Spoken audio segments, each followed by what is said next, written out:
नमस्कार, मैं हूं पंकज श्रीवास्तव। राजनीति में आपका स्वागत है। राजनीति में आज चर्चा करेंगे सुप्रीम कोर्ट के ताज़ा फैसले की, जिसमें कहा गया है कि जो कंपनियां लॉकडाउन के दौरान यानी उस अवधि का वेतन मजदूरों को नहीं दे पाएंगी, उनके खिलाफ कोई कार्रवाई नहीं होगी, जैसा कि केंद्र सरकार के 29 मार्च के नोटिफिकेशन में कहा गया था। यानी इस अवधि का पैसा भी देना था और यह अवधि 29 मार्च से 17 मई के बीच की 54 दिनों की बनती है। जो ये नोटिफिकेशन था, इसके खिलाफ कई कंपनियां अपनी याचिकाएं लेकर गई थी सुप्रीम कोर्ट, और उन्होंने कहा था कि वो पैसा नहीं दे सकती हैं। और सुप्रीम कोर्ट ने पहले फैसला सुरक्षित रखा। जस्टिस अशोक भूषण की अध्यक्षता वाली इस पीठ में जस्टिस संजय किशन कौल और जस्टिस MR शाह भी हैं। तो फैसला आज सुनाया गया और उसमें यह कहा गया किसी पर कोई कार्रवाई नहीं होगी और सबको मिल बैठकर यानी नियोक्ताओं को और कर्मचारियों को मिलकर कोई रास्ता निकाल लेना चाहिए, और अगर वो रास्ता नहीं निकाल पाते तो राज्य सरकारों का जो श्रम विभाग है वो इसमें मदद करेगा। अब जाहिर है बहुत से सवाल पैदा हो गए हैं, क्योंकि जो पैसा मिलता है कर्मचारियों को उसके लिए देश में कुछ कानून है, उस वेतन की सुरक्षा का कुछ कानून है और श्रम संबंधी जो अधिकार हैं उनसे भी जुड़े कानून हैं। तो सवाल ये पैदा हो रहा है कि क्या ये फैसला जो वेतन संबंधी करार होता है नियोक्ता और कर्मचारियों के बीच, उसका उल्लंघन नहीं है? क्या ये फैसला सीधे सीधे मजदूरों के खिलाफ और कंपनियों के पक्ष में खुले रूप का एक बयान नहीं है? क्या ये फैसला इस बात को जो छोड़ता है श्रम विभागों पर, क्या श्रम विभाग उन कानूनों के बारे में जानते हैं जो इससे इतर कोई फैसला कर सकते हैं, यानी मजदूरों के हक के खिलाफ? और सुप्रीम कोर्ट ने खुद ये जिम्मेदारी क्यों नहीं ली, अपने श्रम कानूनों के आलोक में फैसला क्यों नहीं किया? क्यों ये फैसला किया कि वो कोई फैसला नहीं करेगा? क्या ये सामान्य बात है? और ऐसे में फिर सवाल ये भी उठता है कि आखिर बहुत सारे लोग जो मजदूरों के हक में, कर्मचारियों के हक में बोलते हैं, वो मुखर आवाजें कितनी मुखर हैं और कहां हैं? इन्हीं मुद्दों पर हम अगले आधे घंटे तक चर्चा करेंगे। राजनीति में हमारे साथ हैं सुप्रीम कोर्ट के वकील संजय चड्ढा और भारतीय मजदूर संघ के नेता गिरीश आर्या और एटक यानी all India trade union Congress की नेता अमरजीत कौर। सबसे पहले शुरुआत संजय जी आपसे।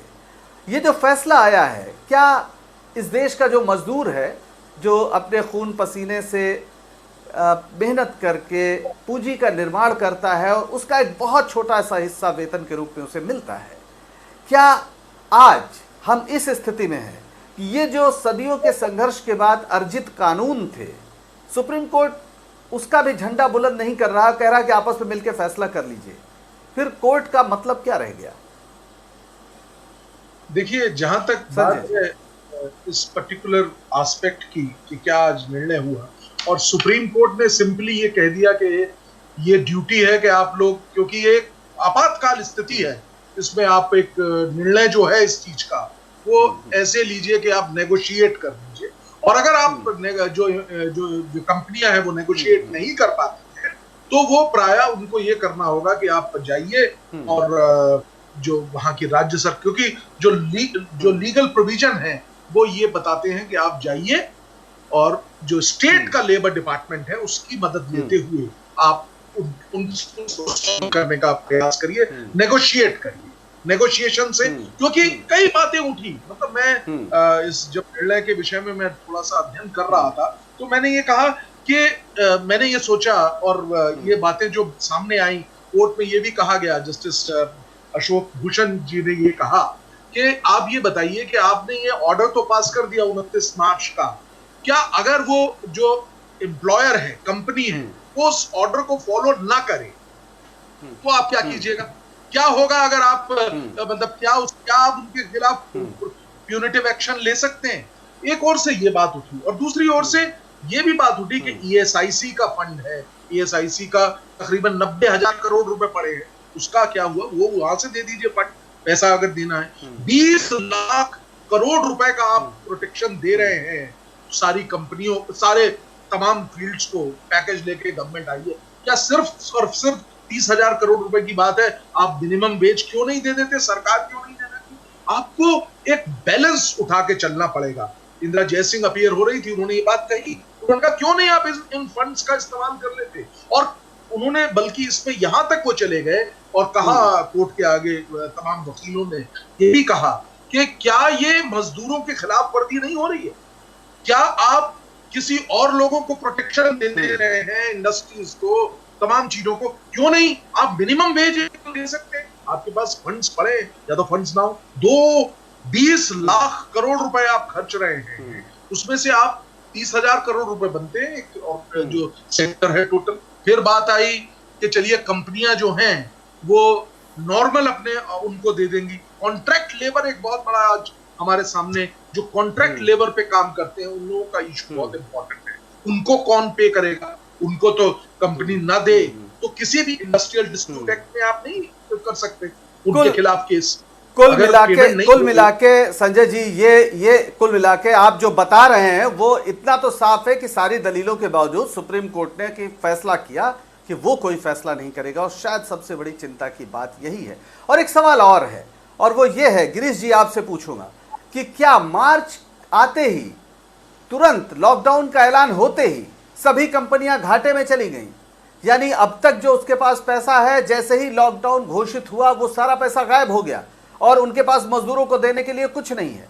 और सुप्रीम कोर्ट बजाय इसके कि इन 54 दिन यानी लगभग 2 महीने का जो वेतन है उन मजदूरों का, जो सिर्फ अभी हम संगठित मजदूरों की बात कर रहे हैं जिसकी ओर इशारा संजय जी ने किया, संगठित क्षेत्र वो तो भूल जाइए, लेकिन उनके भी जीवन यापन के लिए कुछ इंतजाम होना चाहिए था, वो नहीं हुआ।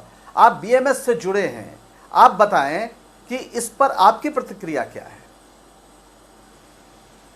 देखिए, ये बड़ा दुर्भाग्यपूर्ण है कि 70-75 वर्ष में हमने कैसा विकास किया है कि वेल्थ तो है मगर दरिद्रता है। कि 2 दिन के लॉकडाउन में इस देश का उद्योगपति इतना दरिद्र हो गया कि अपने मजदूरों को देने के लिए उसके पास सैलरी नहीं है और वो सरकार से तरह तरह की जो है माफी मांग रहा है कि मुझे ये माफ कर दो, मुझे वो माफ कर दो। हमें बहुत कुछ उम्मीद ये थी कि सुप्रीम कोर्ट से कुछ राहत कर्मचारियों को मिलेगी। सुप्रीम कोर्ट ने बीच में बहुत सख्त स्टैंड भी लिया और उन्होंने कहा कि हम माफी देंगे मगर सारी कंपनियां अपनी बैलेंस शीट जो है सुप्रीम कोर्ट में ला करके जमा करें। उस बैलेंस शीट के आधार पर हम देखेंगे कि उनको कितनी राहत दी जाए, कैसे दी जाए। मगर आज का जो सुप्रीम कोर्ट का फैसला है, देखिए सुप्रीम कोर्ट हमारे सब के लिए बहुत सम्माननीय है, हम सब उसका मान करते हैं, मगर आज का जो निर्णय है वो जो है बहुत निराशापूर्वक है। सुप्रीम कोर्ट को इधर या उधर निर्णय करना चाहिए था। हमारी जो प्रक्रिया है, हम सब जानते हैं, हम ट्रेड यूनियन करते हैं, 40 साल ट्रेड यूनियन करते हो गए।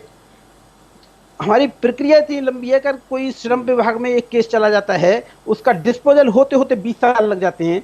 तो ये जो श्रम विभाग पर डाल दिया है, जो कंपनी, अगर मजदूर और कंपनी दोनों मिलकर के ही फैसला कर सकती हैं तो कंपनी का तो, मालिक का तो देने का ध्येय ही नहीं है, उद्देश्य ही नहीं है, उसकी मंशा ही नहीं है, तो वो तो देने के लिए आगे बढ़ेगा ही नहीं। अब जो है ये मामला चला जाएगा श्रम विभाग में, इसका मतलब ये लटक जाएगा। अब ये जो कहाँ से पैसा आएगा, कैसे आएगा, कैसे नहीं आएगा, ये सरकार जाने। मगर अगर जरा सा भी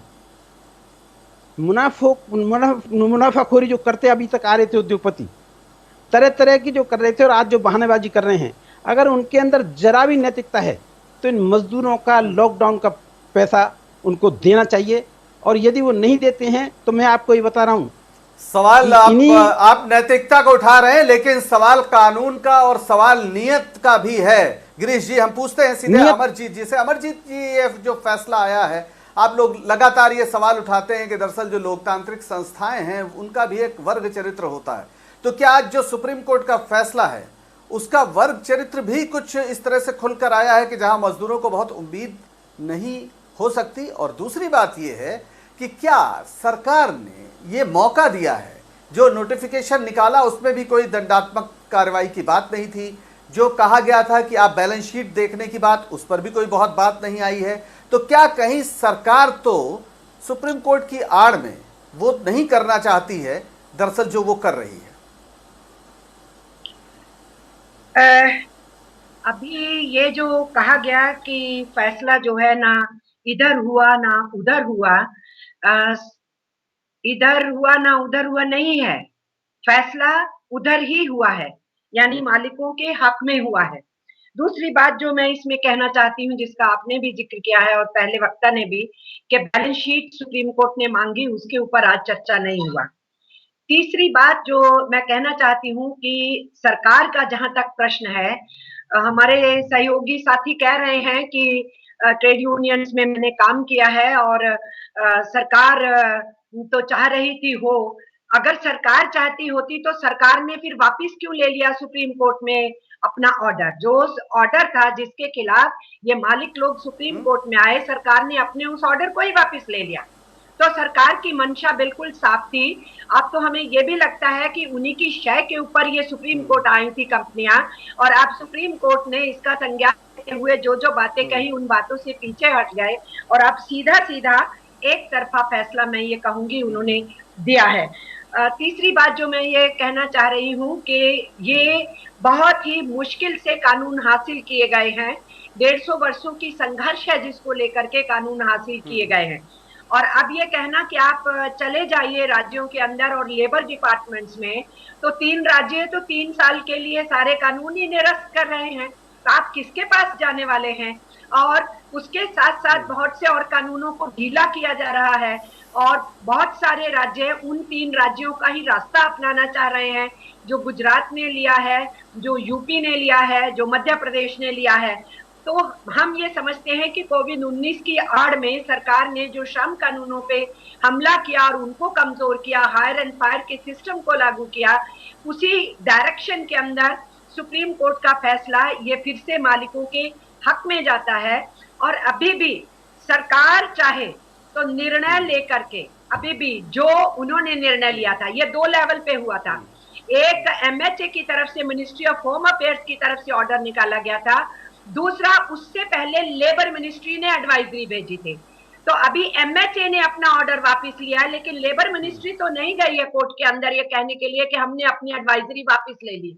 उनकी एडवाइजरी में भी यही था कि किसी की नौकरी नहीं जाएगी और सबको पगार देनी होगी। और इसीलिए हम ये समझ रहे हैं कि लेबर मिनिस्ट्री तो अपनी जगह पे लागू कर सकती थी नहीं, और अभी भी सरकार की इच्छा हो कि ये पैसा मिलना चाहिए, हमने 2 तरीके बताए थे। एमएसएमई की तरफ से सारे वर्कर्स को सरकार तनख्वाह दे 3 महीने के लिए, उनको सब्सिडाइज करे। जो बड़ा सेक्टर है उनको कोई माफीनामा नहीं होनी चाहिए, उनपे ये लागू होना चाहिए, उनको पेमेंट करनी चाहिए। ठीक है। तीसरा था जो इधर उधर अमरजीत जी पूछ लेते हैं, सरकार सीधे पैकेज दे, ये हमने कहा था। लेकिन इनमें से कुछ ठीक है, ये मांग आपकी बहुत स्पष्ट मांग है। संजय जी से पूछ लेते हैं, संजय जी से पूछ लेते हैं। अमरजीत जी दोबारा आएंगे, अमरजीत जी आपके पास दोबारा आएंगे, अमरजीत जी दोबारा आएंगे। संजय जी, ये जो सवाल बार बार उठ रहा है कि पहले तो जब सुनवाई के दौरान बड़ी कड़ी बातें और बड़ी ऐसी बातें कही जाती हैं जिससे मजदूर भी खुश होता है और बड़ी उम्मीदें होती हैं। जब ये बात आई कि उनकी बैलेंस शीट जांची जाएगी तो एक उम्मीद जगी, फिर फैसला सुरक्षित हो गया और उसके बाद फैसला आ गया। फैसला ये आ गया कि अब कोई फैसला नहीं करेंगे, कोई दंड नहीं दिया जाएगा, पैसा मन हो दो, आपस में तय कर लो। सवाल यह है कि 2020 में क्या हम ऐसी पंचायतों में बदल गए हैं जहां पर कुछ पंच लोग आपस में बैठकर तय कर लें, या फिर हमारे पास एक कानून है और उस कानून के आलोक में ही फैसला होता है। जज अपने मन से फैसला नहीं देते हैं, वो भी जो हमारे देश का कानून है उसकी ही परिधि में रहते हुए देते हैं फैसला। तो ये जो हो रहा है, ये आप कानून और न्याय की जो तुला है उस पर कैसे तौलेंगे? बहुत अच्छा आपने सवाल किया। मैं हृदय से आपका पहले तो आभारी हूं कि आपका चैनल कम से कम इस इशू को उठा रहा है, पहली बात। दूसरी बात, जैसा अभी हमारे मेरे साथ जो जी शुक्रिया उन्होंने एनालिस्ट हैं, उन्होंने कहा कि एक एडवाइजरी लेबर मिनिस्ट्री ने भी जारी की। तो देखिए, सबसे अहम बात है, एडवाइजरी के पास लॉ की फोर्स नहीं होती मैम। एडवाइजरी को आप, एडवाइजरी है वो, उससे सहमत हो असहमत हो आपके ऊपर है, पहली चीज। लेकिन जहां तक बात, बहुत ही न्यायोचित उन्होंने बात एक कही जिसपे मैं बहुत प्रेशर डाल के कहना चाहूंगा, बहुत अच्छी बात कही। क्यों नहीं सरकार इस चीज को अपने कंधे पे ले लेती? क्या सरकार की ये जिम्मेवारी नहीं है कि गरीब मजदूरों को प्रोटेक्शन दिया जाए? ऐसे संगठित क्षेत्र की अभी तो हम बात कर रहे हैं, क्या होगा असंगठित क्षेत्र की जब हम बात करेंगे? असंगठित क्षेत्र के मजदूरों के बारे में तो बात तरह की करेंगे तो क्या होगा? बिल्कुल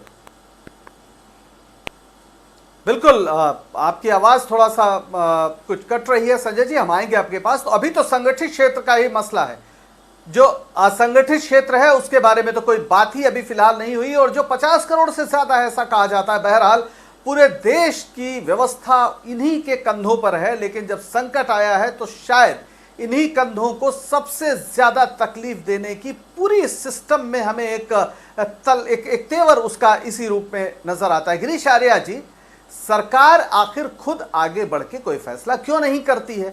आपने सुप्रीम कोर्ट पे छोड़ा, सुप्रीम कोर्ट ने श्रम विभाग पे छोड़ा। श्रम विभाग कैसा है क्या है उसके बारे में आपसे ज्यादा कौन जानेगा, अभी आपने खुद बताया है।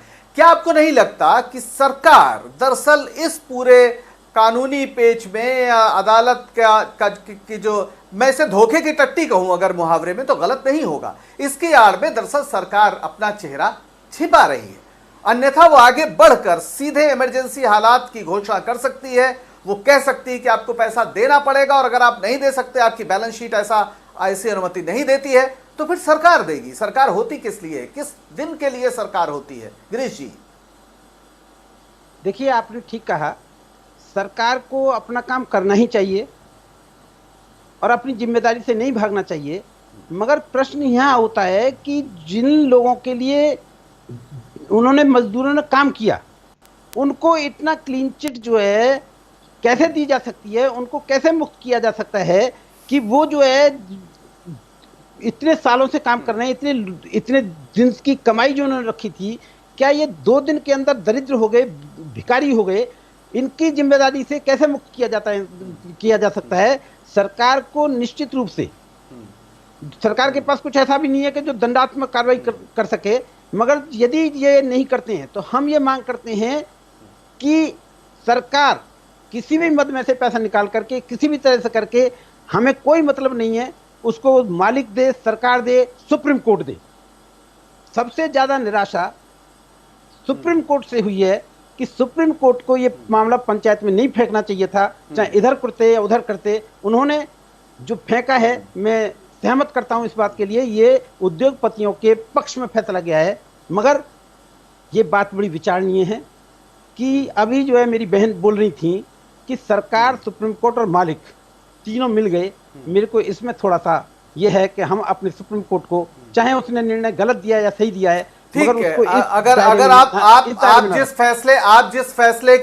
जिस फैसले की निंदा कर रहे हैं, जिसकी आलोचना कर रहे हैं, उसकी व्याख्या वो कर रहे हैं, क्योंकि जिस तरह से सुप्रीम कोर्ट ने बोला था, जिस तरह से एक आशा जगाई थी और फैसला सुरक्षित रखा, और उसके बाद जब सुरक्षित फैसला सामने आया तो सबके दिल, कम से कम जो मजदूर और मजदूरों के पक्ष में खड़े लोग हैं, उनके दिल में थोड़ी तकलीफ जरूर हुई है। अमरजीत जी, क्या ये जो सरकार ने एडवाइजरी दी, एडवाइजरी का तो कोई मतलब नहीं होता कि आप माने या ना माने, जो खासतौर पर श्रम विभाग की एडवाइजरी है सेक्रेटरी की 20 मार्च की, जिसका आपने जिक्र भी किया, लेकिन अब जो स्थिति है, क्या सरकार खुद आगे बढ़कर उसे कोई फैसले नहीं लेने चाहिए, या फिर उसने सुप्रीम कोर्ट को आगे करके अपनी जिम्मेदारी से पल्ला झाड़ दिया?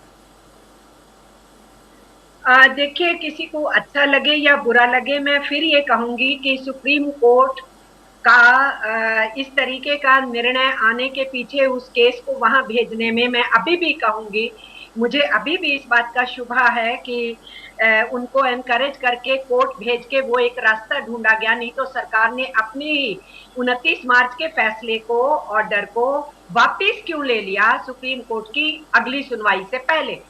तो इसी से ही दिखता है कि ये कहीं क्या लिंकेजेस हैं, ये दिखता है। चाहे जितना मर्जी बुरा लगे, चाहे मैं सम्मान करती हूँ सुप्रीम कोर्ट का, पर मैं ये मान के चलती हूँ कि उन्होंने फैसला दिया है, वो हक में दिया है उद्योगपतियों के। दूसरी बात ये मैं कहना चाहती हूँ, 1919 के अंदर ILO बना, ट्राइपार्टाइट मैकेनिज्म शुरू हुआ, मजदूर और मालिक के बीच में जो सरकार होती है उसने मजदूर की रक्षा करने का रोल अदा करने के लिए त्रिपक्षीय वार्ता में किया। उसका सिस्टम हिंदुस्तान में आजादी के बाद इंडियन लेबर कॉन्फ्रेंस चला। इंडियन लेबर कॉन्फ्रेंस के फैसलों को फिर सरकार ने लागू करना होता है। उसके चलते और पार्लियामेंट से कानून बने हैं। उस पार्लियामेंट के जो कानून है उसको लागू करना सरकारों की जिम्मेदारी है। तो ये कहना कि सरकार अपनी जिम्मेदारी से अलग हो सकती है, मैं आर्या जी से सहमत नहीं हूं। सरकार इसमें सब कुछ कर सकती थी। इसीलिए हम ये समझते हैं कि सरकार को अपनी पोजीशन पे स्टैंड करना चाहिए था। उसमें हम ट्रेड यूनियंस ने कहा था एमएसएमईज के लिए आप सब्सिडाइज कर दो 3 महीने की तनख्वाह, बड़े सेक्टर को आप फोर्स कीजिए, वो लॉकडाउन पीरियड की तनख्वाह देंगे। पॉसिबिलिटी उनके पास है, उनके बिजनेसेस के पास है, ये हमने कहा था। और अगर वो इनके पास गुहार लगाते हैं तो कर देना उनको भी सब्सिडाइज, लेकिन वर्कर को प्रताड़ित करने का तो कोई मतलब नहीं बनता था। इसलिए हम ये समझते हैं सरकार अभी भी चाहे बिल्कुल तो कर सकती बिल्कुल है। बिल्कुल ये एक महत्वपूर्ण सवाल है। संजय जी से बात करते हैं। संजय जी कुछ कहना भी चाह रहे थे। अमरजीत जी अभी एक टिप्पणी जरा संजय जी से ले लेते हैं, वो कुछ कहना भी चाह रहे थे। आपने बहुत महत्वपूर्ण बात कही कि अंतर्राष्ट्रीय श्रम संगठन और उससे जुड़े हुए जो अधिवेशनों में भारत की भागीदारी और अंतर्राष्ट्रीय श्रम कानूनों को लेकर भी इसकी प्रतिबद्धता बहुत स्पष्ट है और संसद में इसको लेकर आज नहीं बहुत पहले कानून बन चुके हैं। तो ऐसे में संजय जी क्या हम ये मान लें कि अब ये सरकारों की इच्छा पर है कि वो अपने ही संविधान के जो दायित्व हैं उससे मुंह मोड़ सकती है और सुप्रीम कोर्ट ये कहेगा कि आपस में तय कर लीजिए, भूल जाएंगे सारे हम श्रम कानूनों को, लेबर जितने भी अंतर्राष्ट्रीय स्तर पर श्रम संगठन और श्रम कानूनों के प्रति प्रतिबद्धता है हम सब भूल जाएंगे, इसका अधिकार है हमें? देखिए अहम बात है, मैं आपको ये बताना चाहता हूँ कि सुप्रीम कोर्ट कोई भी कंपनी, कोई भी जो है वो कोई भी एस्टेब्लिशमेंट जो है वो बिना मजदूरों के नहीं चल सकता। इसी प्रकार मजदूरों को भी उन पे निर्भर होना चाहिए। जैसा कि अमरजीत जी अभी कह रही थी, देखिए इवन अगर मैं आपको एक प्रोविजन बताता हूं इंडस्ट्रियल डिस्प्यूट एक्ट में, अगर ले ऑफ होता है तो उसमें भी 50% सैलरी देने का प्रावधान होता है कि 50% सैलरी दिया जाएगा। यहां पे एक छोटा सा डिफेक्ट था, कुछ एक थोड़ा सा रीजनेबल होना जरूरी था। कानून में यह कह देना कि 100% आपको सैलरी देनी पड़ेगी, आपको दोनों को बैलेंस वे में चलना पड़ेगा। मैं बात से सहमत हूं कि उन मजदूरों ने जिन्होंने जान लगा के इस बिजनेस को तैयार किया, इंडस्ट्री को खड़ा किया, आप उसको रोक देंगे? तो एक मिडवे की आवश्यकता है और किसी चीज पे बल देते हुए आज के दिन में सुप्रीम कोर्ट ने वेरी स्पेसिफिकली कहा है कि आप देखिए नेगोशिएट करिए, और ये कहा है कि जो इंडस्ट्रियलिस्ट है, जो बड़ी इंडस्ट्रीज है, उनको बिग हार्ट के साथ सामने आना पड़ेगा और साथ ही साथ जो एक परिस्थिति है उसकी अनिवार्यता को भी देखना पड़ेगा। जी गिरीश जी बिल्कुल, यहाँ पे समय कम है, छोटी छोटी टिप्पणियां ले लेते हैं। गिरीश जी आपने सुना कि किस तरह से ये बात कही जा रही है कि अपने कानूनों को ही अगर सरकार नहीं माने तो आप ये नहीं कह सकते कि सरकार कुछ कर नहीं सकती है। सरकार के पास सारी शक्ति है और ये शक्ति उसे संसद ने दी है और जो पूरे कानून है वो संविधान में वर्णित है, संविधान का हिस्सा है। तो आप ये कैसे कह सकते हैं कि सरकार इस पे कुछ नहीं कर सकती और जो उद्योगपति हैं या मालिक हैं, नियोक्ता है, उनको बड़ा नैतिक होना चाहिए? गिरीश जी मुझे लगता है मेरी बात को पूरी तरह से लिया नहीं गया। मैंने ये कहा कि पहली जिम्मेदारी उन मालिकों की है जिनके यहाँ वो मजदूर काम करते थे। यदि वो मालिक किसी भी तरह से अपने कर्तव्य का निर्वहन करने में फेल होते हैं तो मजदूरों को सैलरी मिलनी चाहिए। वो सैलरी फिर गवर्नमेंट के द्वारा उनको दी जानी चाहिए, उनको उनके हक से वंचित नहीं रखना चाहिए। सुप्रीम कोर्ट से बहुत उम्मीद थी, उस सुप्रीम कोर्ट ने उम्मीद को मजदूरों को तोड़ दिया है। मगर मैंने एक बार भी ये कभी नहीं कहा कि केवल और केवल ये पैसा जो है मालिकों को ही देना चाहिए। अगर मालिक फेल होते हैं, मालिक दरिद्र हो गए, उन्होंने कहा बड़ा, सुप्रीम कोर्ट ने कहा कि बड़ा दिल दिखा करके, बिग हार्ट तो उनके है ही नहीं, वो हार्टलेस हो गए। इसलिए जो है अब जिम्मेदारी जो है सरकार के ऊपर आ गई है। सरकार सुनिश्चित ठीक है, कि बड़े से ठीक है। आपने नहीं कहा कि आपके हिसाब से आप केवल उनको जिम्मेदार नहीं ठहरा रहे हैं, लेकिन असली चीज जो असली सवाल है कि सरकारों के पास सारा अधिकार है और वो अपनी जिम्मेदारी से बच रही है। अमरजीत जी, आखिरी टिप्पणी आपकी। अगर नहीं मानेंगे अब मालिक या नियोक्ता, तो क्या रास्ता है आपके पास? अब तो सुप्रीम कोर्ट ने भी कह दिया कि फैसला कर लीजिए, क्या करेंगे? हम तो लड़ाई लड़ेंगे और जो कानून अभी देश के अंदर मौजूद है, निरस्त नहीं हुई है, उनका सहारा भी लेंगे, लेकिन हम लड़ाई लड़ेंगे, उसके बिना तो कोई चारा नहीं है। और जैसा संजय ने कहा, जब किसी को आप सस्पेंड भी करते हैं तो 50%, ले ऑफ करते हैं तो 50% आपको पगार देनी पड़ती है। जब हम हड़ताल करते हैं तो नो वर्क नो पे का कंसेप्ट कब आता है? यहाँ मजदूर ने हड़ताल नहीं की है, सरकार ने लॉकडाउन किया और अचानक सब कुछ ठप हुआ और उसमें मजदूर की रोजी रोटी गई। तो इसमें सरकार भी इसमें संज्ञान उसको लेना है और उसको यही सोच करके ही शायद उन्होंने एडवाइजरी दी और फिर बाद में एमएचए ने जो ऑर्डर किया था, उस ऑर्डर को वापस लेना ही हम समझते हैं सरकार की गलती थी। सरकार को इसको इम्प्लीमेंट करना चाहिए और जो पगार है वो किस रेशो में देंगे? पूरी दुनिया का नाम गिनाते हैं ये जब कोविड-19 की बहस करते हैं।